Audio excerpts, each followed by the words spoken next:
ప్రభు స్తోత్రాలు. దేవుని కృపను బట్టి ఈ దినాన్ని ప్రభువు మనకు అనుగ్రహించున్నాడు.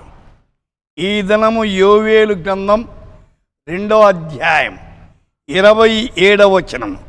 నా జనులు ఇక ఎన్నడను సిగ్గు నందక ఉందురు.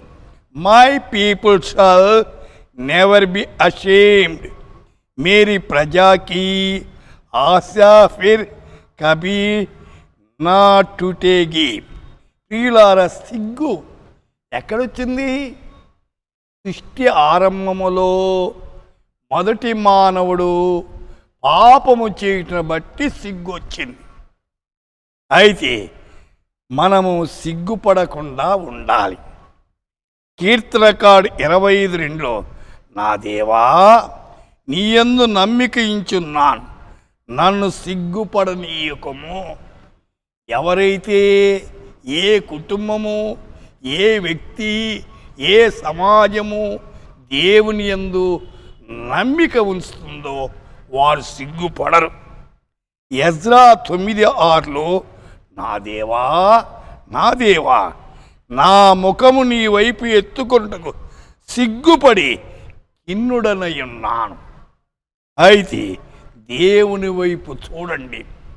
ఆయన మనల్ని కాపాడేవాడు, మనల్ని కనికరించేవాడు. Mark 8:30 mark 8:30. మార్క్ అంటే అర్థం ఏమిటి? సుత్తి అని. ఇక్కడ ఏమంటున్నాడు? వ్యభిచారమును పాపము చేయు ఈ తరము వారిలో నన్ను గూర్చి, నా మాటను గూర్చి సిగ్గుపడివాడెవడో వాని గూర్చి మనుష్య కుమారుడు తన తండ్రి మహిమ గలవాడే పరిశుద్ధ దూతలతో కూడా వచ్చినప్పుడు సిగ్గుపడునని చెప్పాను. ప్రభుని గురించి చెప్పే సిగ్గుపడకూడదండి. సిగ్గు పాపమును బట్టి వచ్చింది. ప్రభుని గురించి ధైర్యంగా సాక్ష్యమిచ్చి అనేక ఆత్మలను ప్రభు దగ్గర నడిపించాల. రోమా 1:16 సువార్తను గూర్చి నేను సిగ్గుపడువాను కాను. సోదరి, సోదరుడా, ఎంతగా సువార్త ప్రకటిస్తున్నాం. సువార్త ప్రకటించే వారి పాదాలు సుందరములు అన్నాడు. ఆత్మను ప్రభు దగ్గర నడిపించాల. అందుకొరకే ప్రభు మనల్ని ఏర్పాటు చేసుకుంది.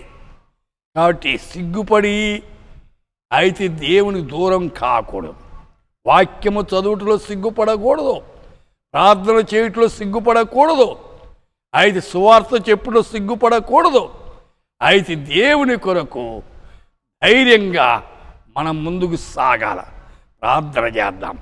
పరిశుద్ధుడా, మా శ్రోతలు సిగ్గుపడకుండా ధైర్యంగా మీ కొరకు జీవించేదానికి కృప దయచేయమని యేసు నామమున ప్రార్థిస్తున్నాము తండ్రి. ఆమేన్.